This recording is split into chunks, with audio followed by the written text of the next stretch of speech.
Ini rekomendasinya Kang, saya bacakan dulu nih kan ya. Makam Habib Hasan bin Muhammad Al-Haddad berada di TPU Semper. Berdasarkan kesimpulan ini, kepada pemerintah daerah Provinsi DKI Jakarta dan PT Pelindo II hendaknya membangun tempat ziarah almarhum Habib Hasan bin Muhammad Al-Haddad dan keluarganya yang representatif di TPU Semper. Gus Dur seringkali dikait-kaitkan bahwa Gus Dur sering ziarah ke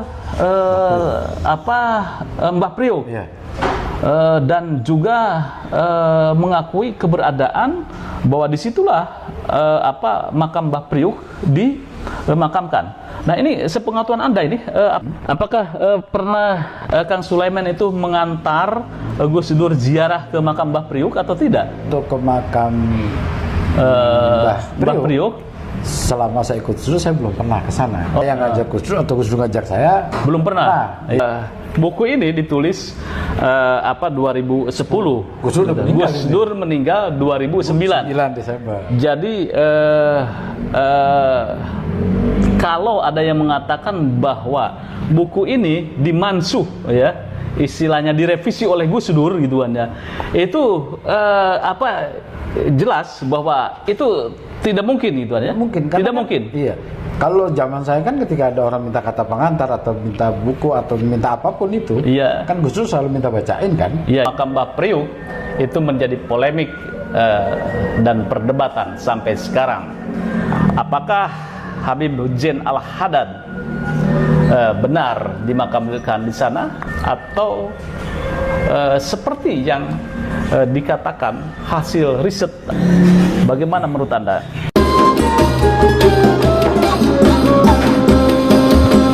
Assalamualaikum warahmatullahi wabarakatuh.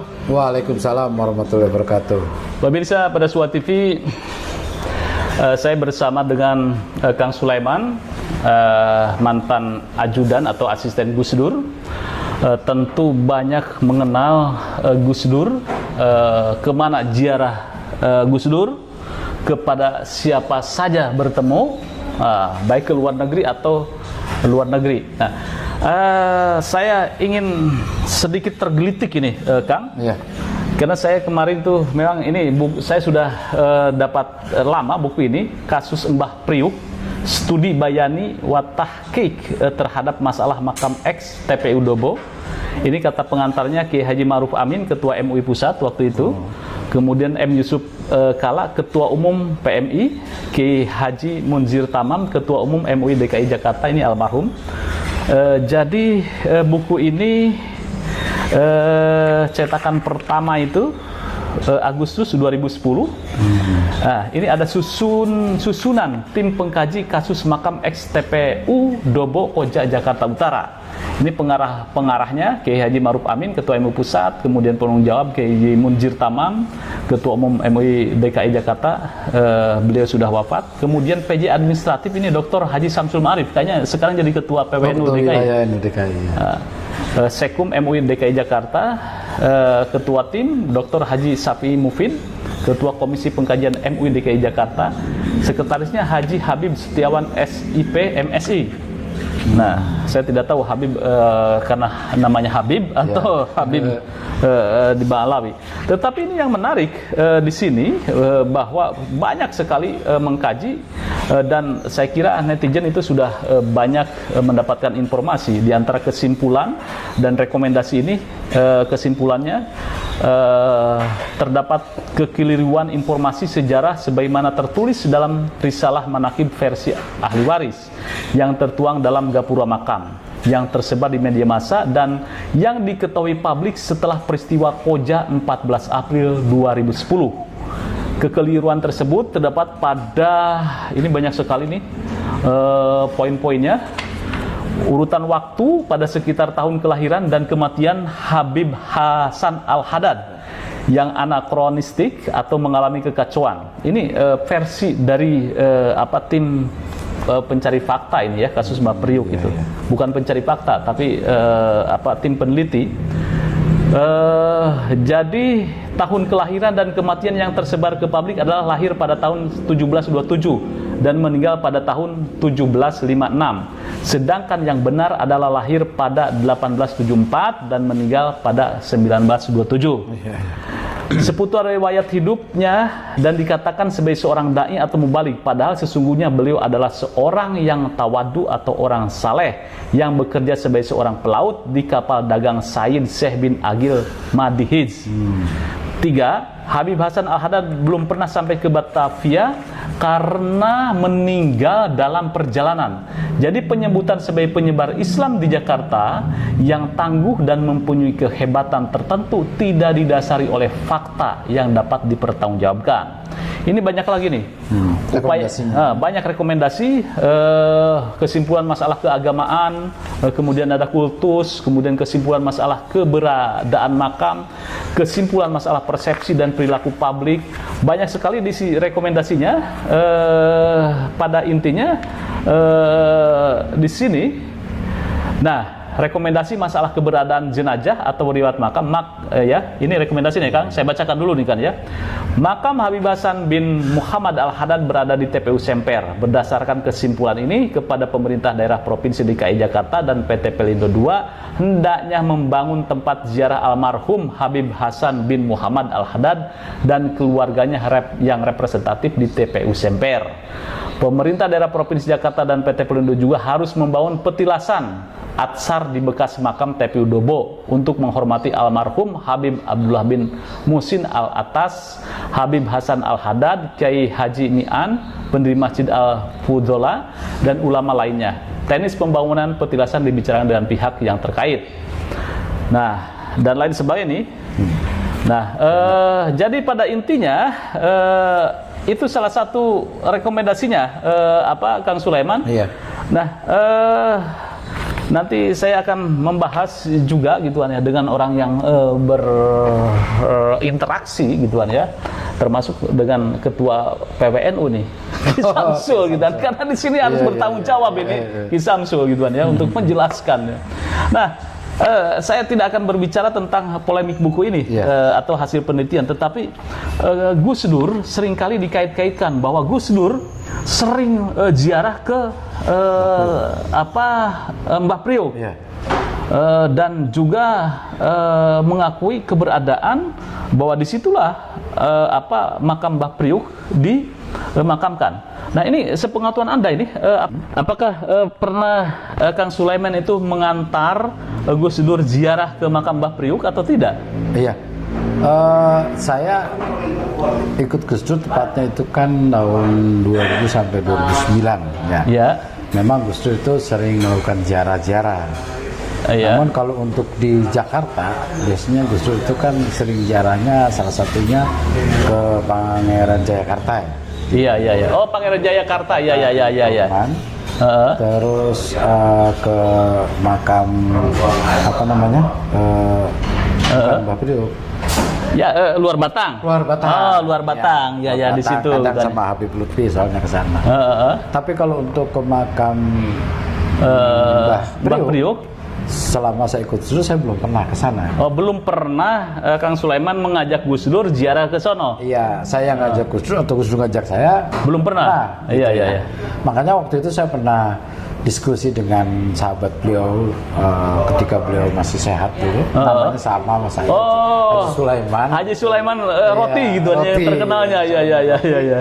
Saya bilang pernah pengen kita nepaktilasi ziarah-ziarah yang Gus Dur suka berdiziarahi gitu ya. Karena beliau kan lebih paham ya. Ya salah satunya di Panjalu. Ya. Terus ada juga di Cirebon, ada juga di Banten. Iya. Ya. Kalau di Banten kemana nih? Banten ke Hasanuddin atau? Ke Hasanuddin. Iya. Kalau ke Jawa Timur salah satunya Trawulan. Iya. Dan banyak sih sebetulnya. Sehingga saya sempat tanya, kalau di Jakarta, saya bilang, ya itu paling ke Luar Batang sama Pangeran Jayakarta. Ya selebihnya ada Mbah Kumpi juga di Ciganjur. Oh, Mbah Kumpi ya yang dekat sini ya, yang sering itu ya. Jadi terus saya bilang ya sekalian lah kalau dari Luar Batang kita ke Mbah Priok, Gus Dur aja nggak kesono, kita kesono. Gitu ya. Iya itu. Lalu mungkin kalau untuk sahabat-sahabatnya beliau mungkin yang pernah bersama Gus Dur ke sana ya wallahu alam ya. Tapi saya Bang Haji Sulaiman itu sama sih, nggak pernah gitu namanya diajak Gus Dur ziarah ke Mbah Priok. Jadi sepanjang sepengetahuan Kang Sulaiman bersama Haji Sulaiman Roti gitu kan ya pendamping Sulaiman senior itu untuk soal ziarah-ziarah kayak gitu itu belum pernah gitu kan ya. Belum pernah diajak ziarah ke Mbah Priok. Kenapa itu alasannya? Apa pernah bertanya atau bagaimana? Iya, saya sih waktu itu nggak sempet nanya ke Gus Dur juga ya. Kenapa gitu, karena kalau saya diajak ziarah kan saya ikut-ikut aja. Ya. Kecuali saya nanya umpamanya ke ke ini makam siapa gitu kan.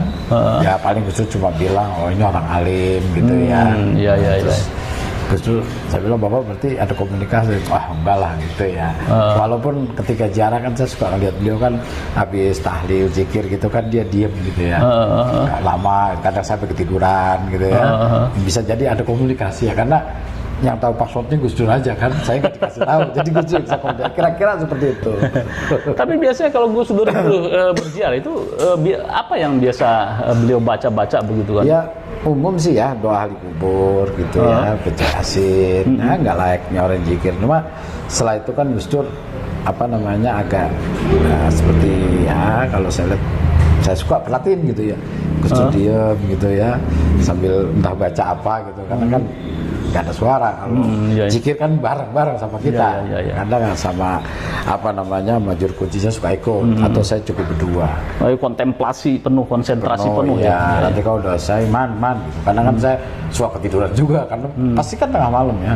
Iya. Itu kadang pas saya suka iseng aja gitu. Tadi lama Pak ya, saya bilang gitu. Saya bilang Bapak tadi ada komunikasi ya sama yang di malam. Pak, gitu suka. Coba enggak gitu.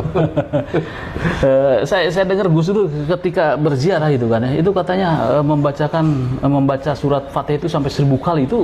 Ya ada beberapa makam gitu. Dan itu kayaknya Haji Sulaiman yang tahu. Ada di beberapa makam itu khusus Gus Dur baca apa sebanyak berapa. Terus saya sendiri dulu Pak tuh. Kadang kan saya juga suka tanya, nanti kita baca apa Pak atau segala macam. Itu memang saya agak lupa. Iya. Kamu harus baca ini 100 kali apa 200 kali atau 1000 kan kira-kira gitu. Betul. Karena saya 24 jam hampir bersama beliau, terkadang sesungguhnya saya agak sedikit menyesal ketika Gus Dur ngasih amalan atau ngasih doa gitu, saya tidak catat gitu.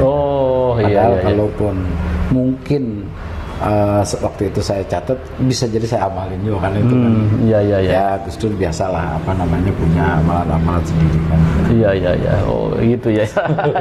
Ini menarik pemirsa bahwa buku ini ditulis 2010. Gus Dur meninggal 2009 Desember. Jadi kalau ada yang mengatakan bahwa buku ini dimansuh ya, istilahnya direvisi oleh Gus Dur gitu kan ya, itu jelas bahwa itu tidak mungkin gitu kan ya. Tidak mungkin. Iya.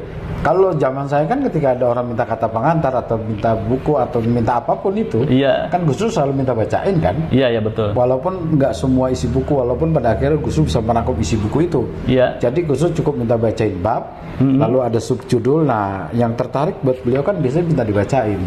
Nanti akhirnya beliau bisa mengerti semua, karena Gus Dur dari dulu suka baca buku, sehingga membaca pemikiran buku orang itu beliau sudah paham karakteristik penulis ini kayak begini, nggak jauh dari ini. Tapi terkait buku masalah kasus Mbah Priok, saya nggak pernah baca, saya baru tahu buku ini.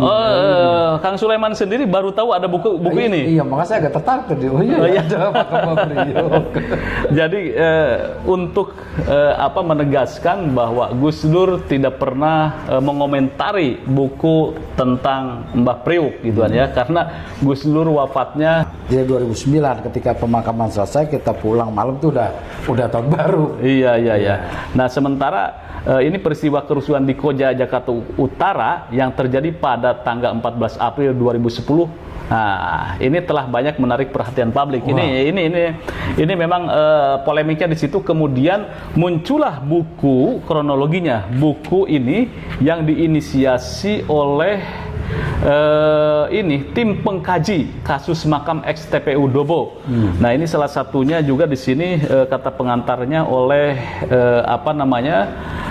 Kiai Ma'ruf dan juga Yusuf Kalla. Di sini ada tim ahlinya, JJ Rijal, pemerhati sejarah makam Habib Hasan Al-Haddad, kemudian Alwi Sahab, ahli sejarah Jakarta, Dr. Tommy Kristomi, ahli makam Keramat, Dr. Jeffrey, ahli sejarah Habaib, Dr. Abdul Khair, ahli sejarah linguistik, Habib Abdul Rahman Basurah, Ketua Bidang Organisasi Rabithah Alawiyah, Habib Ahmad Al-Atos, Maktab Daimi Rabithah Alawiyah, dan Haji Bambang Herianto SH, Notaris atau PPAT, Dr. Bagus Sumargo, ahli statistik, dan Dr. Herianti, arkeolog. Ini di sini nih tim ahlinya. Saya hanya membacakan, pemirsa. Jadi ini cetakan Agustus 2010. Ini diterbitkan oleh Madani Institute. Jadi 2010 tidak mungkin Gus Dur mengomentari atau merevisi buku tentang Mbah Priuk ini, Mbah Priuk ini. Oke, baik Kang Sulaiman, terkait dengan Mbah Priuk ini menarik. Ini menurut Anda ini kalau dari hasil penelitian atau tim mencari fakta ini, gitu, itu bagaimana menurut Anda ini? Dan juga ditambah dengan Gus Dur tidak pernah sepanjang Anda temani ini satu lagi catatan, sepanjang Kang Sulaiman nemani Gus Dur, belum pernah Gus Dur mengajak Anda ziarah ke sana. Iya. Bagaimana pandangan Anda? Iya, setahu saya kan kalau umpamanya Gus Dur ngajak ke ziarah, tentu makam-makam yang memang makam-makam yang aulia yang dikemukakan dan memang benar gitu ya. Ya. Jadi kalau hari ini kan banyak ya timbul makam-makam yang sesungguhnya pada akhirnya ternyata tidak ada benar, tidak ada jenazahnya gitu kan ya. Dan makam-makam yang selama ini dibongkar juga sepanjang saya nggak pernah itu ke makam-makam itu. Walaupun Allah alam ya mungkin ada yang tahu memang apakah itu betul makam gitu ya. Karena yang pasti kalau untuk ke makam Mbah Priuk dan yang lainnya sih ya Gus Dur tidak pernah gitu ya. Makam-makam yang pasti itu pasti Gus Dur ziarah gitu. Ya soalnya ke makam misalnya Holil atau Buir dan sekarang itu kan biasa, atau ke makam wali-wali yang di Jawa itu pasti Gus Dur ziarah. Masuk list Gus Dur gitu ya. Pokoknya dalam setahun ya pasti kita ada agenda ketika ada acara di daerah yang memang bertempat tinggal makam, namanya kayak di Tuban, atau ada di Gresik gitu kan ya. Pasti kan Gus Dur menyempatkan. Nah, kalau di Jakarta kalau tengah malam sebelum pulang, emang kita ke Mbah Kumpi, atau ke tadi saya bilang karena malam memang itu jarang. Malam itu ya. Karena sepi. Keluar Batang gitu kan ya. Batang gitu lebih nyaman Gus Dur kan malam. Kan dulu makam Mbah Kumpi juga mungkin nggak lebih ramai kayak dari sekarang kan. Ya memang tetap ada orang ziarah tapi nggak ramai banyak sekarang ini kan. Terus tahu saya, dan malam itu kan masih jarang orang. Jarang gitu ya. Gus Dur itu sukanya malam ziarah gitu kan ya, mengheringkan hening. Hening gitu ya. Tidak banyak orang kan, kalau banyak orang repot juga. Jadi kalau untuk makam Mbah Priuk memang ya itu ya saya tidak tahu pasti sih ya. Sejarah, kemudian juga ziarah ke sana gitu ya. Saya juga belum pernah. Sampean juga belum pernah ke belum pernah ke Mbah Priuk? Belum pernah. Ke makam situ. Ya karena kan waktu ziarah yang Gus Dur suka datengin baru saya datengin kan. Enggak juga. Iya. Ya pemirsa, di dalam summary-nya buku ini peristiwa kerusuhan di Kota Jakarta Utara yang terjadi pada tanggal 14 April 2010 telah menelan banyak korban. Peristiwa yang asalnya merupakan masalah sengketa eks lahan TPU Dobo tersebut telah meluas menjadi isu sosial keagamaan sehubungan adanya dramatisasi peristiwa dan krematisasi makam Mbah Priok. Atas rekomendasi PMI, MUI, dan para ahli melakukan studi bayani wa tahqiq untuk menangani masalah tersebut. Gantian dong. Bukan Anda pakai rampak. Anda ini nggak ngejawab tadi loh. Anda nggak ngejawab. Ditanya nggak ngejawab. Gimana sih Anda? Ditanya nggak ngejawab. Jawab dulu pertanyaannya. Jawab. Pak, bertanya itu juga pakai etika loh, Pak. Orang Anda sudah nggak pakai etika kok pakai etika. Anda ini cerita etika, Anda sendiri beretika. Ya saya mau jawab, belum dijawab. Anda tidak beretika, udahlah kita ini ngobrol saya belum ngomong ditimpali. Nggak usah cerita adab. Saya baru ngomong ditimpali lagi. Konyol itu. Konyol, udahlah. Jawab dalilnya. Oke.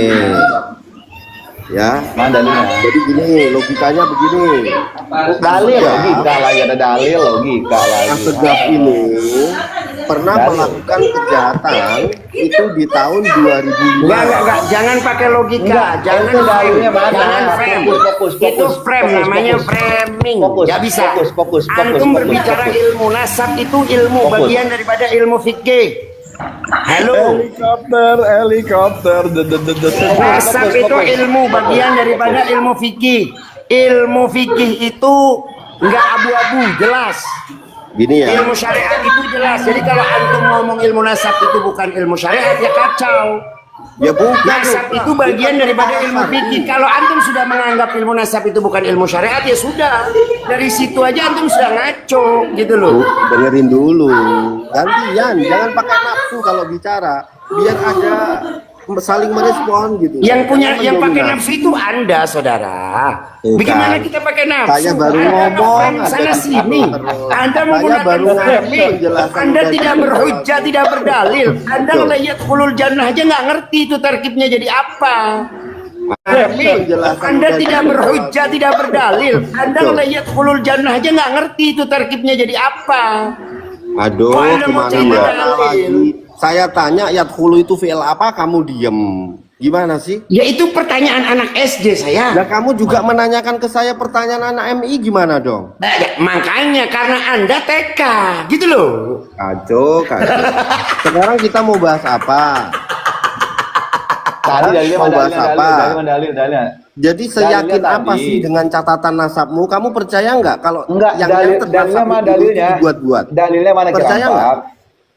Ada kini saya yakin 100%. Masya Allah. Kalau percaya. Nah sekarang saya balik tanya. Saya yakin 100%. Itu kan Anda bertanya keyakinan. Saya yakin 100%. Oke. Saya yakin itu kan keyakinan saya. Nah sekarang saya balik tanya sama Anda. Berarti Imaduddin melawan ijma'ul ulama, begitu? Ijma' ulama nasab. Perkara agama, saudara. Wih, halo. Kok bukan perkara agama? Gimana sih Anda? Kok bukan perkara agama? Ini gimana sih? Nasab kok bukan perkara agama? Ini gimana ceritanya Anda? Tidak ada masuk surga lewat jalur coba anak tanya, syariat itu makosidnya ada berapa? Makosid syariat itu apa? Anggap masuk surga. Anak tanya dulu sama ente. Aduh, kemana-mana ngomong gantian, fokus dalam pembahasan. Lah inilah namanya fokus dalam pembahasan. Anda ngomong nasab itu bukan urusan agama. Anda tanya, makos itu syariah itu apa? Makos itu syariah itu apa? Saya pakai kacamata dulu, biar nggak kena sihir. Itu makos itu syariah aja nggak ngerti dia. Ya ente saya bilang, ente memaksakan bahwa nasab itu seakan-akan perkara yang penting kan begitu. Kenapa? Karena ente pengen mengakui sebagai enggak gitu konsepnya. Anda, saya tidak butuh pengakuan Anda. Kita kan lagi berbicara ilmu, saudara, berbicara ilmu. Maka kalau berbicara ilmu harus ada musalamahnya. Ngerti musalamah nggak ente? Ente ngerti musalamat gak? Ngomong gantian, jangan. Ya mana ngerti ngomong gantian, jadi ditanya pusat. Ada sama ente. Orang ditanya tinggal jawab doang. Kita mau berdiskusi. Tadi bahas soal ente tahu musalamat gak? Bahas nanya. Enggak. Ente tahu musalamat gak? Ente tahu musalamat apa enggak? Nasab yang membatalkan. Ntar dulu, jangan cerita nasab dulu. Gini. Ini Pak siapa namanya? Kamu itu ngomong jangan kayak perempuan, ganti satu-satu. Pak, siapa ini? Penting apa Kamu sih, tuh ngomong jangan kayak Bapak? bencong, jangan kayak gay. Kamu ngomong jangan kayak monyet, jangan kayak babi. Atkokum, buat apa kamu ngotot nasab gitu? Yang dilihat Yang bener-bener, makanya kita ngomong sama dia gini. Antum ini kiai, antum kayak nggak jelas ini gimana nih coba. Anak tanya sama antum, kita ini mau diskusi pakai musalamat nggak? Amalmu itu Pakai musalamat nggak? Pakai musalamat nggak? ngomong itu jangan kayak perempuan satu-satu. Dia nggak ngerti, dia nggak ngerti. Enggak, antum mau diskusi sama anak pakai musalamah nggak? Musalamatnya apa nih?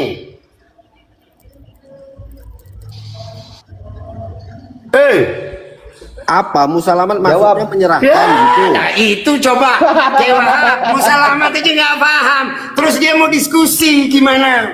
Udah lah, Makanya kan tadi kan ini anak TK ini udah gak level. Udah Kiai, makanya jangan ngomong begini-begini Kiai. Musalamatnya dalam diskusi apa dia nggak tahu. Kalau Nah, terus orang dengan dia segala begini kita mau ajak hormat, diskusi. jadi nggak usah begitu Kiai antum. gantian. Jangan Kiai lah, antum ini ditonton orang. Enggak itu bukan diskusi Pak Kiai. Kamu Itu ngomongnya namanya jangan debat mendominasi. khusus. Karena tanya diskusi atau mudzakarah atau munadharah itu ada musalamat. Antum belajar nggak ilmu munadharah? Gini, kalau kita diskusi, kita kan mencari titik temu. Musalamahnya apa Kalau dulu? Kita mau berdebat, diskusi musalamahnya apa dulu? Musalamahnya dulu. Ya. Musalamatnya apa dulu? Musalamatnya. Wes, iku gede tempat sampai. Kan gitu levelnya Kiai. Iya kan? Gede ya. Kita coba diskusi.